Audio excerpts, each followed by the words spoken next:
and welcome back to my channel. My name is Chris, and today we're going to review the new fragrance by the house of Valentino.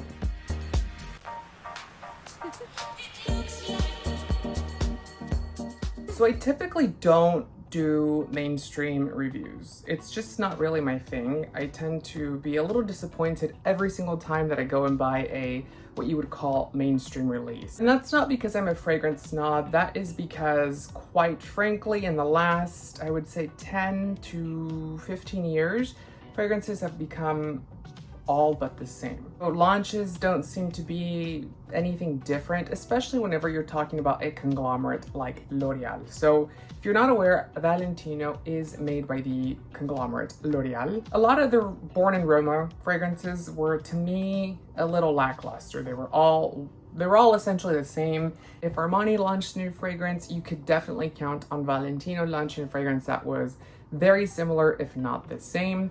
I have to say I'm a huge fan of the House of Valentino Garvani's work. I love fashion.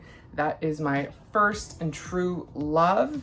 And I do love what Pier Paolo did at Valentino. He was a creative director at Valentino's. He has now gone over to Balenciaga. This is inspired off of one of his collections, Rendez-Vous. They also had PP Pink, which was also inspired off the Pantone Pink collection. But this one came out, I believe Rendezvous, the fashion show, was before PP Pink. I think it was one season before it, actually. Why they picked the color ivory, I'm not quite sure. I think I would have associated the color purple or green more with that collection itself. But we do have a new fragrance, Valentino Born in Roma Uomo Rendez-Vous Ivory. That's a long name. This is what the packaging looks like. It's actually very beautiful. The paper itself, I believe it's paper. I think it's paper. I think the paper's supposed to kind of give that texture of very fine Tuscan leather grain. And then you also have the studs. The rock studs, traditionally were not really big with the House of Valentino, but they had a pair of shoes, which is the rock studs. And since then, we can literally not escape the stud when thinking about the House of Valentino. You do have a very nice box. It's actually fairly premium. I'm gonna be completely transparent here. These seem better than what their luxury collection boxes are. It's thicker, the texture is nicer, and it's not falling apart. So if you don't know what I'm talking about, Valentino has the Anatomy of Dreams collection, which is their luxury line. And one of the biggest gripes that I have is that the boxes are absolute crap, which is quite surprising to see that the regular mainstream fragrances have better boxes. So I don't know, let's get into it and let's review the new Born in Roma. Went into Ulta and I was literally shopping for something completely different, walked by the perfume section and I saw this fragrance there. I also saw the women's fragrance, and the price point is a little sketchy. They're charging $190 for the women's fragrance and $160 for the men's. Granted, I get ones in eau de toilette, I get ones in eau de parfum. Is it $30 difference? Not quite sure. But I was very interested in smelling it. I literally stood by the perfume section for like 20 minutes waiting for someone to help me. Then someone walked over and they said they have no tester. So I had to blind buy this fragrance. I didn't even look at the notes. I didn't even do any research. I just wanted to buy it because I knew it was associated with fashion shows. So top note is bergamot. The middle note is provincial lavender. The base is going to have firewood as well as fire and smoky notes. The accords listed for this fragrance are creamy, sweet, powdery, gourmand, and woody. And all of that, I would say, is fairly accurate for this fragrance. I think that I would place this fragrance in a category of something like Soleil Neige by Tom Ford or Soleil Blanc, maybe Soleil Brûlant, which is going to be kind of like that sun-kissed, sweet gourmand fragrance. Luxurious and premium, but at the same time has this like frosty edge to it. Now, when you first get to spray this fragrance on, or you first spray it onto your skin, you're kind of like, I've seen this before, I've smelled this before, it's been done. It reminds me a lot of Soleil Neige by Tom Ford, which has that same bergamot creamy opening. Very beautiful because both of those notes are typically not paired together, or those type of accords. But in this one, they're paired together very beautifully. Then we go into that lavender, and that lavender in here is going to be very expensive, very premium, but you can tell it's been distilled and worked to smell a particular way, like the way it does in this fragrance. Now, when they say fire, maybe this is just me and my life experience. I tend to think very smoky.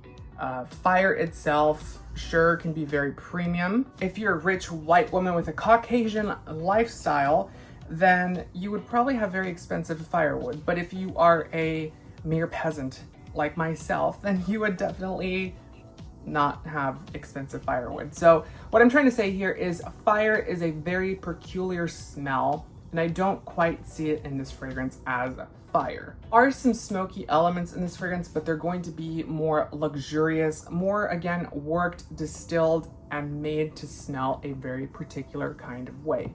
The fragrance itself is just lovely. I do like it. I think it's done very well. For an everyday perfume, this would be perfect.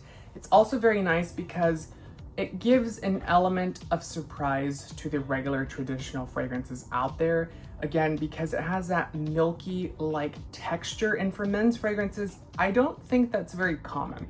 At least from what I've seen, and at least in my experience, milky fragrances are not really a thing for men. That's typically more reserved for a feminine fragrance. Well, everything is fine and peachy, and I do have to say I do like it. I do enjoy it myself, and that's a surprise because I've tried a lot of the other Born in Roma fragrances, and none of them have really captivated me or made me want to purchase any of them. And this one, I didn't really get to smell it in store, but I think I would have purchased it if I got to smell it in the store. I'm also interested in smelling the women's edition to see what that one smells like. But golly, I have not purchased fragrances in the mainstream market for a while.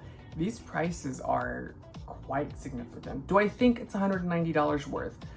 I would originally say no. I'm gonna be biased here. I'm gonna be transparent. I am a fan of Pier Paolo's work, like I said.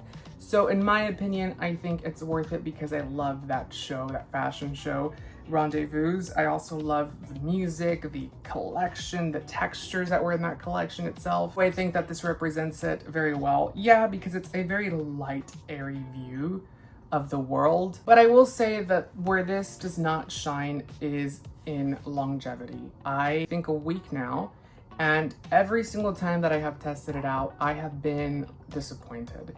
It's an eau de toilette, I get that. I understand that longevity and performance are really not big with eau de toilettes, but I was having some hope that, I would be mistaken with this fragrance itself.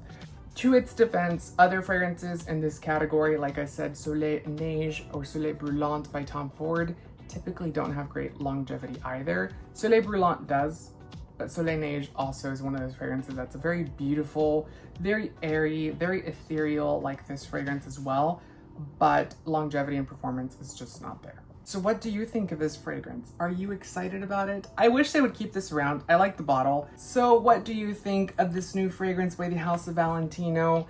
I personally wish they would keep it around. I love the packaging itself. I think it's very beautiful. My favorite color, one of my favorite colors, is the color ivory. Not white, but ivory. It's a very different color. Kind of has a pink hue. Although with this one, they kind of went more with a yellow hue when it comes to the ivory itself. Don't forget to comment down below your thoughts about this fragrance. Let me know if you have tried either one, the men's or the women's edition. What is your favorite fragrance by the House of Valentino? Let me know all of that down below in the comments. Don't forget to give the video a thumbs up and subscribe for more fragrance related content. I hope to see you on the next one. Take care.